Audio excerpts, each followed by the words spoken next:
Mesdames et messieurs, bonjour et bienvenue à Moment de lecture biblique quotidien. Je m'appelle Mose, nous sommes le 13 novembre 2025. C'est toujours un plaisir de venir chez vous avec l'émission qui lit la Bible tous les jours. Et je suis tellement impatient de lire la Bible avec vous aujourd'hui. Je tiens à remercier tous mes amis et ma famille passionnés, où que vous soyez. Bienvenue à Moment biblique. Bonne journée. Je vous encourage à vous abonner à cette vidéo, à la commenter et à la partager avec tout le monde si vous pensez que cela pourrait leur être utile. Aujourd'hui, nous lirons 1 Samuel 1er du verset 1er au verset 18 LSG pour que nous puissions découvrir ou trouver le pain spirituel que Dieu aimerait nous donner aujourd'hui. Êtes-vous prêts? Point avant de commencer la lecture de la Bible. Premièrement, demandons d'abord à Dieu sa présence parmi nous et prions ensemble. Seigneur, merci d'être notre Dieu, notre Père, notre Créateur et notre Sauveur. Toi qui es le Tout-Puissant, le Roi des Rois. Guide-nous, et éclaire notre esprit pour que nous comprenions la leçon que nous allons lire dans ta parole. Au nom de Jésus-Christ, nous te prions. Amen. Comme nous l'avons annoncé précédemment, notre lecture se fera dans le livre de 1 Samuel 1 du verset 1er au verset 18 LSG. Lisons ensemble. Il y avait un homme de Ramathaïm Tsophim, de la montagne d'Éphraïm, nommé Elkana, fils de Jéroham, fils d'Élihu, fils de Tohu, fils de Tsuf, Éphrasien. Il avait 2 femmes, dont l'une s'appelait Anne, et l'autre Penina. Penina avait des enfants, mais Anne n'en avait point. Chaque année, cet homme montait de sa ville à Silo, pour se prosterner devant l'Éternel des armées et pour lui offrir des sacrifices. Là se trouvaient les 2 fils d'Éli, Ophni et Phiné, sacrificateurs de l'Éternel. Le jour où Elkana offrait son sacrifice, il donnait des portions à Penina, sa femme, et à tous les fils et à toutes les filles qu'il avait d'elle. Mais il donnait à Anne une portion double, car il aimait Anne, que l'Éternel avait rendue stérile. Sa rivale lui prodiguait les mortifications, pour la porter à s'irriter de ce que l'Éternel l'avait rendue stérile. Et toutes les années il en était ainsi. Chaque fois qu'Anne montait à la maison de l'Éternel, Penina la mortifiait de la même manière. Alors elle pleurait et ne mangeait point. Elkana, son mari, lui disait, « Anne, pourquoi pleures-tu, et ne manges-tu pas? Pourquoi ton cœur est-il attristé? Est-ce que je ne vaux pas pour toi mieux que 10 fils? » Anne se leva, après que l'on eut mangé et bu à Silo.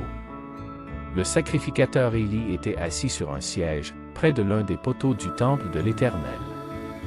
Et, l'amertume dans l'âme, elle pria l'Éternel et versa des pleurs. Elle fit un vœu, en disant, « Éternel des armées, si tu daignes regarder l'affliction de ta servante, si tu te souviens de moi et n'oublies point ta servante, et si tu donnes à ta servante un enfant mâle, je le consacrerai à l'Éternel pour tous les jours de sa vie, et le rasoir ne passera point sur sa tête. » Comme elle restait longtemps en prière devant l'Éternel, Éli observa sa bouche. Anne parlait dans son cœur, et ne faisait que remuer les lèvres, mais on n'entendait point sa voix. Éli pensa qu'elle était ivre, et il lui dit, « Jusqu'à quand seras-tu dans l'ivresse?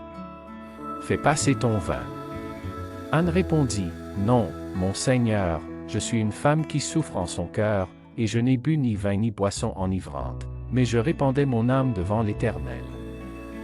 Ne prends pas ta servante pour une femme pervertie, car c'est l'excès de ma douleur et de mon chagrin qui m'a fait parler jusqu'à présent. » Éli reprit la parole, et dit, « Va en paix, et que le Dieu d'Israël exauce la prière que tu lui as adressée. » Elle dit, « Que ta servante trouve grâce à tes yeux. » Et cette femme s'en alla. Elle mangea, et son visage ne fut plus le même. 1 Samuel 1 du verset 1er au verset 18 LSG. Selon cette portion de lecture que nous venons de lire, nous estimons que le verset 14 pourra être le verset du jour. Dites-moi ce que vous pensez. Que Dieu puisse bénir cette lecture pour l'édification commune de nos âmes. Notre verset à mémoriser aujourd'hui est 1 Samuel 1 verset 15, « Mais je répandais mon âme devant l'Éternel. » On peut le dire ensemble, les amis. 1 Samuel 1 verset 15, « Mais je répandais mon âme devant l'Éternel. » 1 Samuel 1 verset 15, « Mais je répandais mon âme devant l'Éternel. » 1 Samuel 1 verset 15, « Mais je répandais mon âme devant l'Éternel. » Bravo! Voyons comment nous pouvons appliquer ce verset à notre vie quotidienne. Nous sommes vraiment arrivés à la fin de la lecture biblique, nous tenons à vous dire. Merci de vous joindre à nous aujourd'hui. Nous avons adoré lire la Bible avec vous. Si vous souhaitez en savoir plus, les gens lisent la Bible grâce à la lecture quotidienne sur la chaîne Moment de lecture biblique quotidien. N'oubliez pas d'aimer, de vous abonner et de nous dire dans les commentaires qu'est-ce que vous aimez le plus dans la lecture du jour et de partager avec nous le verset clé qui est différent d'une autre que vous pensez que nous devrions choisir. De plus, si vous aimeriez savoir ce qu'enseignent ces versets et comment on peut les appliquer dans notre vie quotidienne, n'hésitez pas de cliquer sur les liens ci-dessous pour les découvrir. Au revoir et que Dieu vous bénisse. Au revoir, à demain, si Dieu le veut, pour une nouvelle vidéo.